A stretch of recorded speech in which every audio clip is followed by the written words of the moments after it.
Hello. So I'm just sitting here in my car, obviously, flipping my knife, and I thought I'd share a story with you about how I acquired this knife.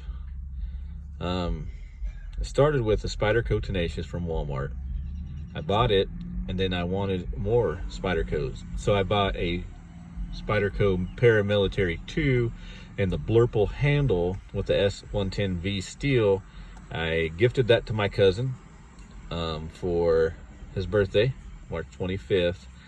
And I also purchased a gray G10 handled Benchmade Griptilian in the 20 CV steel. And I sent that one back. The blade actually had a little bit of rolling on it. Nothing major, just something that slipped through quality assurance or whatnot. So I sent that back and got a ZT0452, which I played with for many months, and then it was a great knife. So I gifted that to my brother for his birthday, which was actually before my cousin's, March 20th. It was a late gift, obviously, because I just did that a few days ago when I got this. And I'm not going to lie, when I first purchased this online, at first I had some buyer's remorse because I'm like, oh, is there such a thing as a knife that really is worth $425? And I can safely say that this knife feels like a $600 knife. The machining on it is next to none. It's hefty, but yet you really don't notice it in your pocket. It's a thick blade stock. It's the XM18, 3.5 inch orange G10. Obviously, it's a Fullard spear point blade. And when I first got it, there was a hot spot here. A lot of people complain about that, but after I flipped it for a while, it actually becomes really easy to open. As a matter of fact, you can just flick it open with your finger. So it's a really good fidget knife. The Fullard spear point is almost the best of the Hinderer knives for a fidgeter, I feel, because you can also push in on it now. When I first got it, I could not push it to save my life, but now obviously it snaps open, excuse me, really good. It just snaps loud. You can hear the detent when you close it. So you have the push button, and I fidget with it all different ways, just because I guess I have a fidgeting problem. Obviously, it's a fidget spinner for an adult. The light switch flip is still obviously the most practical, and it snaps better. And this thing is razor sharp too, so be careful when you're fidgeting. But you could even fidget with it and get bored like I did the other day and hold it by the clip, pull it like a trigger. And then when I bought this one, I also purchased this here. There's another Rick Hinderer knife. It's the Ranch Harpoon Spanto blade, DLC Battle Black, and it has the burlap micarta handle. And this thing is a beast. Like, you can just feel it in your hand. It's a chunk, and it's heavy. But I carry it on my side, and it doesn't bother me to carry it on my hip. Obviously, check your state laws, because a lot of times it's not legal. Iowa is actually lenient with knives. Anything over 5 inches has to be open carry, and that's what I do with it. And then this one here, obviously it's under 5, so I can, being 3.5, I can actually conceal carry it. I just put it in my pocket. This clip does not bother me. A lot of people want deep carry. I want to keep it strictly a Hinderer knife,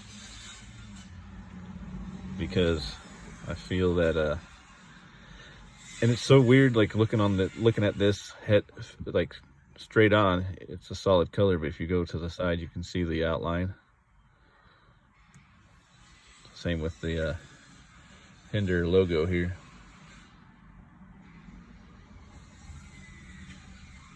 This makes really nice knives.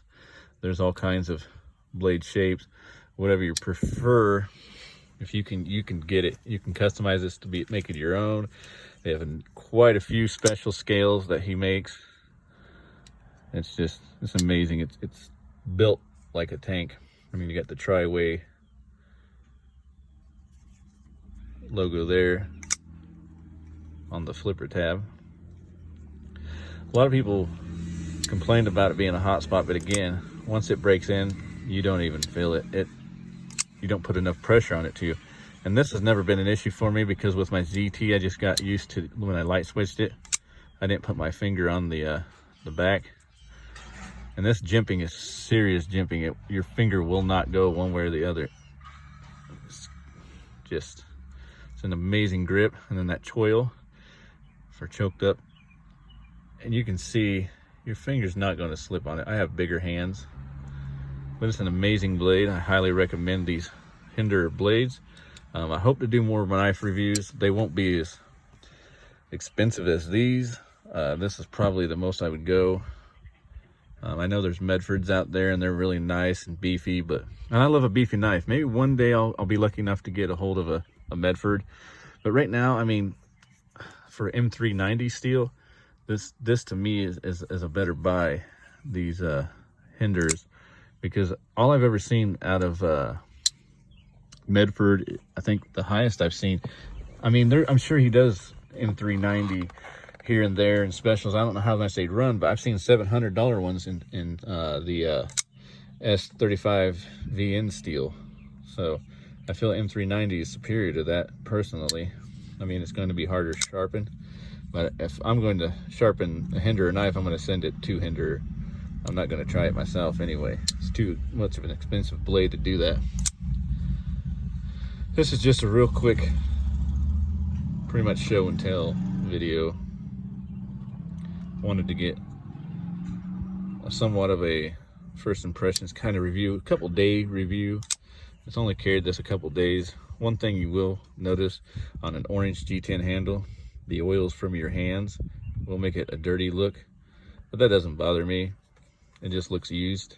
So the lockup is on it's really good. I'd call that a little under a third, honestly. Almost right at a third, or just a hair under for the lockup. And I reversed the clip. It came with a tip up carry, or I'm sorry, tip down carry. It came tip down carry. I misspoke there, and I changed it to tip up.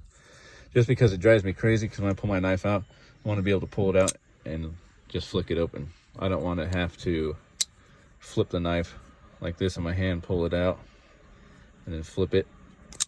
I just want to be able to pull it out and flip it. It's my preference. Just pull it out, have it ready. Prefer the flipper, obviously, but if you're pulling that, you can also get your finger under that fuller blade. Just pull it out, flick it. So it's a great fidget knife. I think that again, this is well worth $425 in my opinion. Most people would disagree. The blades are perfectly centered, and I've never seen a complaint about them not being, but they almost couldn't be off-centered, if that makes sense. Just because look at the thickness of the blade stock. It's right against the scales on each side, the lock bar. So it's going to be centered. And from the top, this blade almost looks like it's not sharp at the point, but it is super sharp. It's sharpened. There you go. So it's super sharp at the point, on the edge.